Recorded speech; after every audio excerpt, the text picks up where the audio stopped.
And then you have Jake Paul, Gervonta Davis. That's the state of boxing. Yeah, that's crazy. Let that sink in. Jake that's Paul, right Gervonta Davis is so crazy. Yeah. 135 versus 200. That is so nuts. You go, the rehydration limit or something is 195. And he goes, wait, I thought it was 190. Dean, that's bad. Because you know what that tells me? That tells me that even he recognizes that he's too big for him.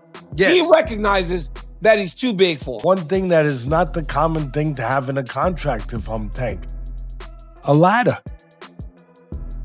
A ladder. Can I get a ladder? Somebody? You know what I mean? Hey, look, all kidding. If he hits him on the chin the way he can punch, Jake might be doing a dance. You know what I mean? Not voluntarily either. But we'll get into that more later. During a recent podcast, Joe Rogan broke down the highly anticipated Jake Paul versus Gervonta Tank Davis fight, and he didn't hold back. This could get ugly, Rogan warned, emphasizing the massive weight difference between the two.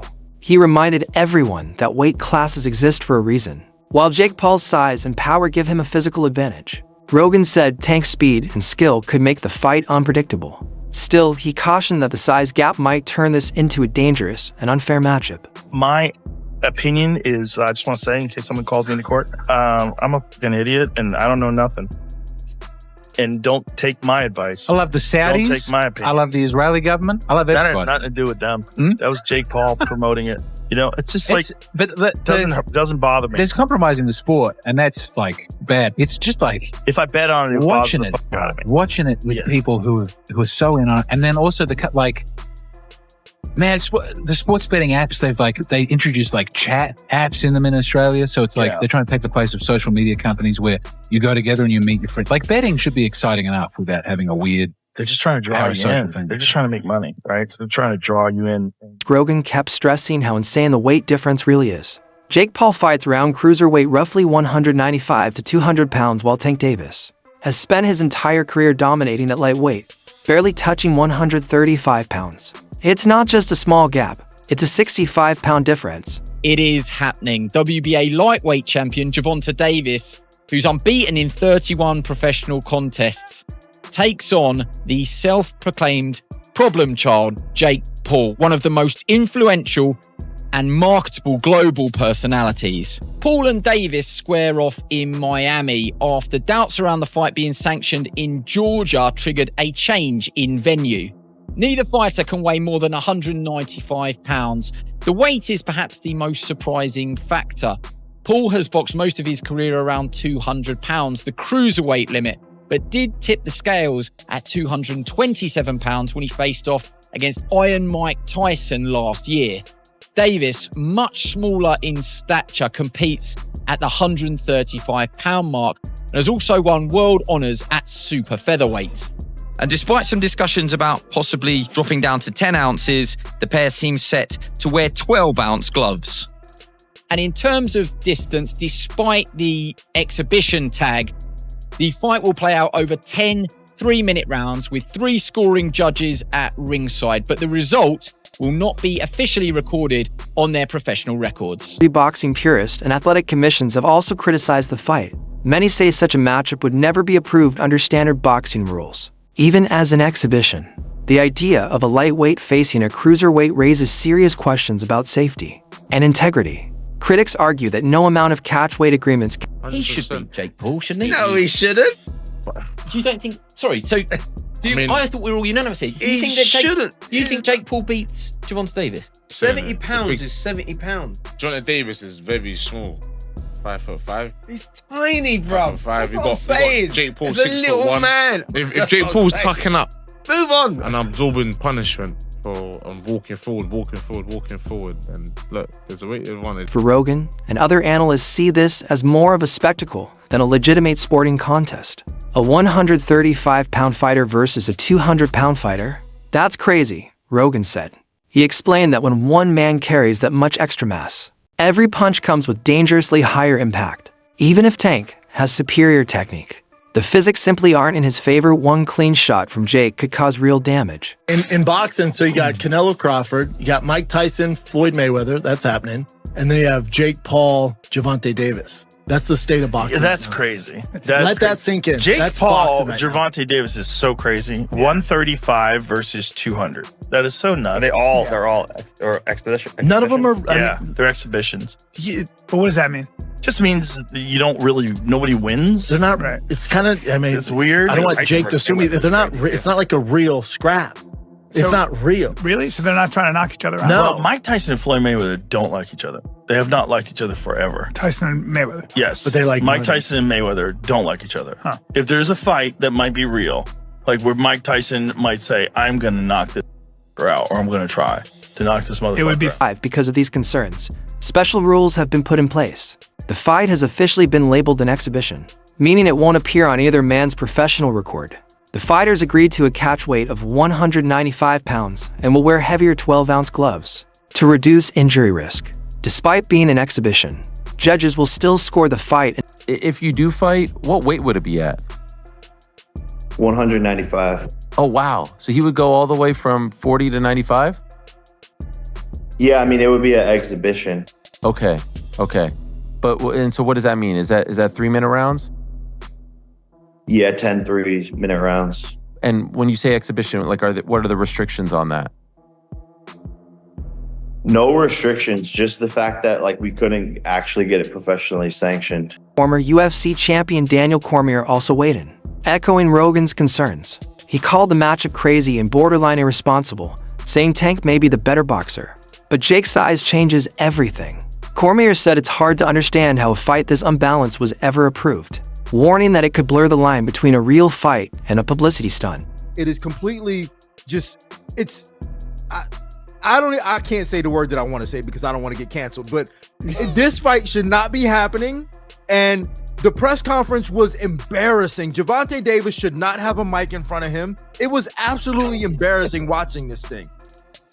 D, why, D? Just the fact that like every time when Jake Paul would say something to Gervonta Davis, he didn't know how to answer it. He was comparing himself to like P. Diddy at moments, and I was like, oh my God, get a mic away from this guy. This fight shouldn't be happening. And then he didn't even know what weight they were fighting. He's like, I thought it was bad, 190, it was 195. That was the craziest thing. That was the thing that stood out to me the most. Was that when they go, the rehydration limit or something is 195. And he goes, wait, I thought it was 190. Dean, that's bad. Because you know what that tells me? That tells me that even he recognizes that he's too big for him. Yes. He recognizes that he's too big for him. Cormier also pointed out another problem: extreme weight cutting and rehydration. Fighters often dehydrate themselves before weigh-ins, then gain 15 to 20 pounds back overnight. That means Jake Paul could easily walk into the ring weighing 210 pounds or more, while Tank might still be under 150. That's a 60-pound difference on Fight Nigga Gap.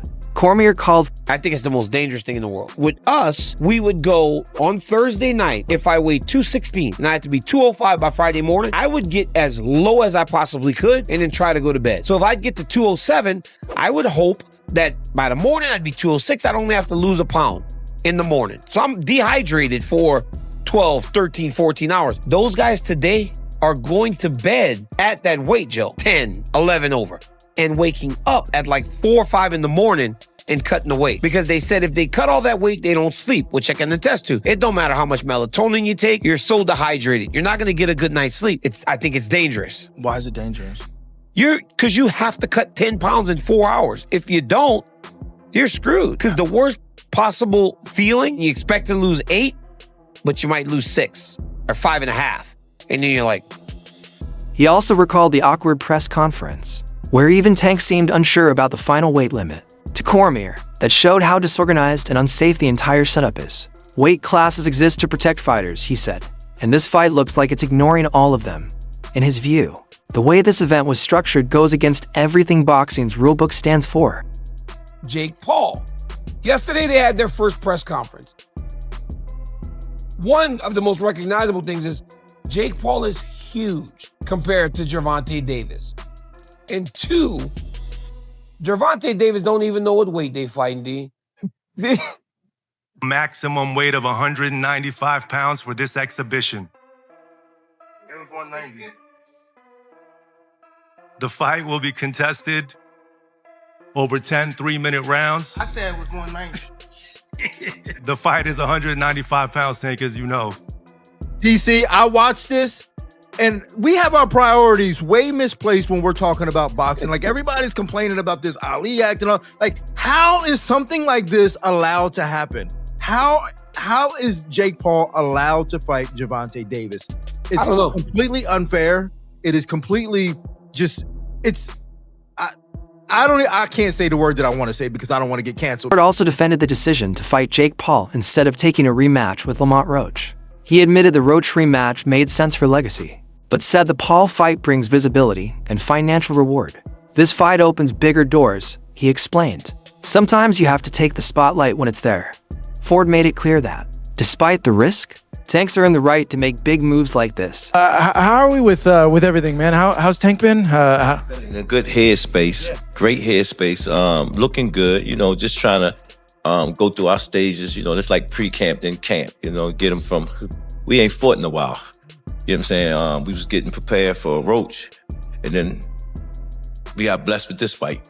That's how I look at it. You know.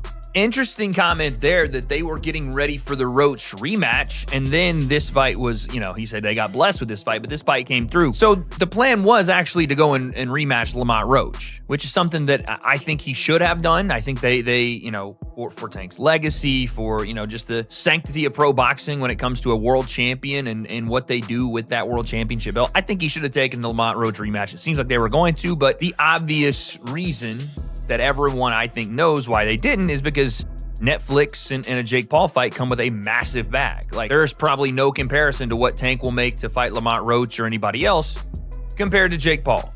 Whether you like that or not, it's the truth.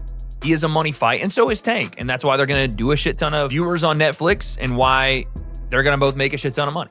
So the point I want to take away from that is that they were starting to get their minds and body ready for Lamont Roach, which means that Tank was in somewhat of a serious pre-camp, right? Somewhat of a serious, you know, workout regimen, getting himself in shape. Not that Tank is super out of shape out of camp. I don't know that.